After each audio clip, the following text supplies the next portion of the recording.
हम सबको करना चाहिए। हैं? जय गौ माता, जय गोपाल, गौ रक्षा हो दीन दयाल। भगवान का नाम यहाँ पर गोपाल पड़ा है। गावो विश्वस्य मातरः, ये जितनी वेद लक्षणा गौ माताएं हैं ये विश्व की माताएं हैं। अग्नि पुराण, भविष्य पुराण और गौ कथा अंक में गौ माता के लिए बहुत कुछ लिखा है मेरे भाई बहन।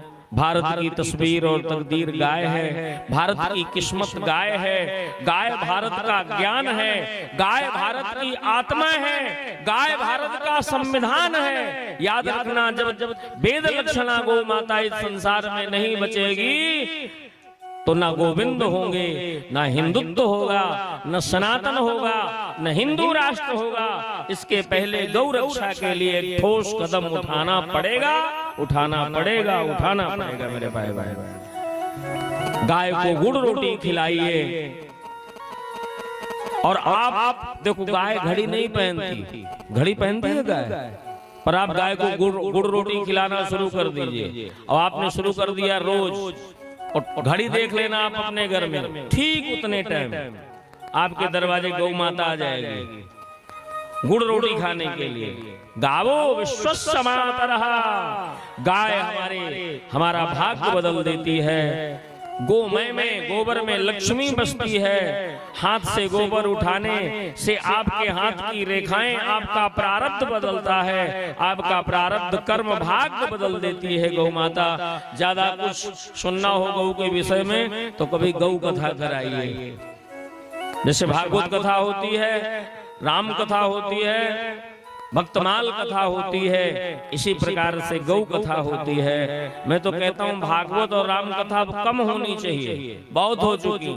अब तो गाय बचाने के लिए, राष्ट्र बचाने के लिए, सनातन बचाने के लिए, हिंदुत्व बचाने के लिए गौ कथा की बहुत ही आवश्यकता है मेरे भाई बहन। आज हमारी वेद लक्षणा सुलक्षणा गौ माताएं डंडे खा रही हैं, हाईवे में एक्सीडेंट का शिकार हो रही हैं। हम अभागी, हम इतने अभागी हैं। जो गाय हमारे आंगन का श्रृंगार होती थी मेरे भाई बहन, आज वो गौ माता को हमने अपनी नजरों से ओझल कर दिया, उस गाय को अपनी नजरों से दूर कर दिया। हम वर्तमान में केवल गाय को, कि गाय दूध देती है, दूध देने वाला पशु समझते हैं। दूध देगी तब तक हम रखेंगे और नहीं हम उसको बाहर छोड़ देंगे। 800 वर्षों की गुलामी हमने झेला है, कभी इनसे कभी उनसे। 800 वर्षों की गुलामी में हमको यही बताया गया है कि गाय दूध देने वाला पशु है साहब। हमको यही समझाया गया है, हमको ये नहीं बताया गया कि गावो विश्वस्य मातरः तिलम न धान्यम पशुवत न गावः। जैसे तिल कोई धान नहीं है, जो तिल होता है हमन वाला, इसी तरह गाय भी कोई पशु नहीं है। अवतारों की अवतार है, देवताओं की इष्ट है, देवताओं की भगवान है। श्री कृष्ण ने 12 वर्ष गाय चराया, जूते नहीं पहने। गोपाष्टमी आ रही है दूसरे पक्ष में, जिस दिन भगवान गौओं को चराएंगे। गोपाष्टमी के दिन, गोपाष्टमी के दिन एक बड़ी प्यारी कथा सुना दूं साहब। गौओं की कथा है। गोपाष्टमी के दिन, जिस दिन भगवान ने गौएं चराई थी, तो भगवान गौएं चराने जा रहे थे। माँ से आदेश लिया,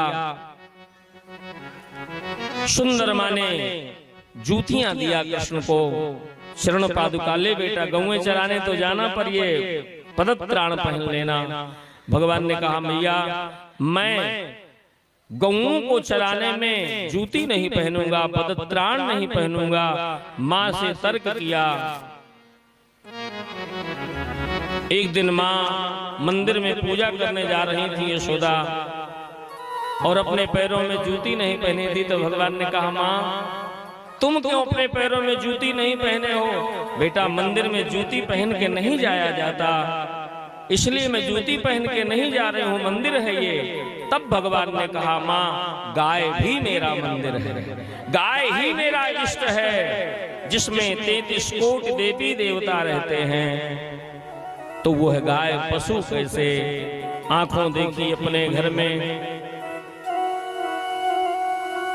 आप देखना कभी, आप गाय को चाहे जैसा जल पिला दो, लेकिन गौमूत्र जब गाय देगी तो बड़ा पवित्र, जैसे फिल्टर से निकाला गया जल हो।